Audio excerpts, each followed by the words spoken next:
Everyone, আজকে আমি আবার আপনাদের সঙ্গে শেয়ার করব খুব শর্টকাট সিম্পল মুরগির মাংস ভোনা। মুরগি চামড়ি গিলা মুরগির A to Z আর কি, অবশিষ্ট কিছু অংশ দিয়ে হালকা কিছু মাংস দিয়ে ভোনা। এটা আমি গরম গরম রুটি বা পরোটার সঙ্গে সকালের নাস্তা হিসাবে খাই। সবজির সঙ্গে এই মুরগির চামড়ি ভোনাটা কিন্তু খুব মজা লাগে, তবে অনেকে এটা খান না, অনেকের আবার ভীষণ পছন্দ। যাই হোক, চলে যাই মূল রেসিপিতে। প্রথমে আমি এখানে সরিষার তেল ইউজ করেছি, অপশনাল, আপনারা ইচ্ছা করলে সয়াবিনের তেল ইউজ করতে পারেন। তারপরে এখানে পেঁয়াজ কুচি, রসুনের কোয়া হালকা কিছুক্ষণ ভেজে নিয়ে আদা পেস্ট রসুন পেস্ট দিয়ে আবারও ভেজে নিচ্ছি। এখন স্বাদমতো লবণ দিয়ে দিচ্ছি। মশলাগুলো আবারও 5 মিনিট ভেজে নেব, একদমই যেন আদার বাজে কোনো স্মেল না থাকে।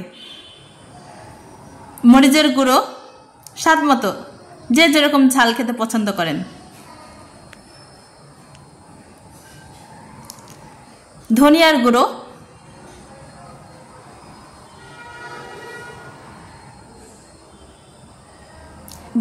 হলুদের গুঁড়ো আর জিরের গুঁড়ো অ্যাড করব। আবারও কিছুক্ষণ মশলাগুলো ভালো করে ভেজে নেব। মশলা ভাজা যখন কমপ্লিট,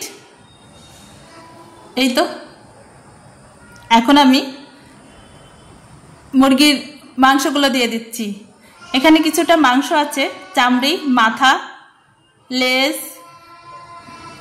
সবগুলো দিয়ে আমি এক জায়গায় করে রাখি, এটা গরম গরম রুটি বা পরোটার সঙ্গে খাওয়ার জন্য।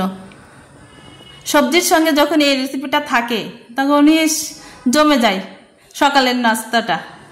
এখানে আমি দারচিনি এলাচ লং কালো ফল সবগুলোই দিয়ে দিলাম মশলা, এতে বাজে কোনো স্মেল থাকবে না। আবারও কিছুক্ষণ কষিয়ে নিচ্ছি। মুরগির যখন চামড়ি থেকে তেল ছেড়ে দিবে, কষানো কমপ্লিট, তখন আমি এখানে গরম পানি ইউজ করলাম। পানির পরিমাণটা দিতে হবে মিডিয়াম।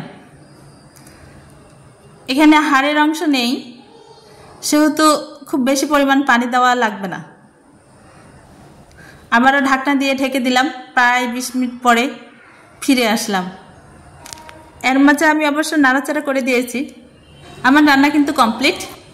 দেখুন কত দারুণ হয়েছে, তেল ছেড়ে দিয়েছে এবং দেখতেই মনে হচ্ছে খেতে মন চাচ্ছে। ওকে, ভালো থাকবেন, দেখা হবে নতুন কোনো রেসিপি নিয়ে।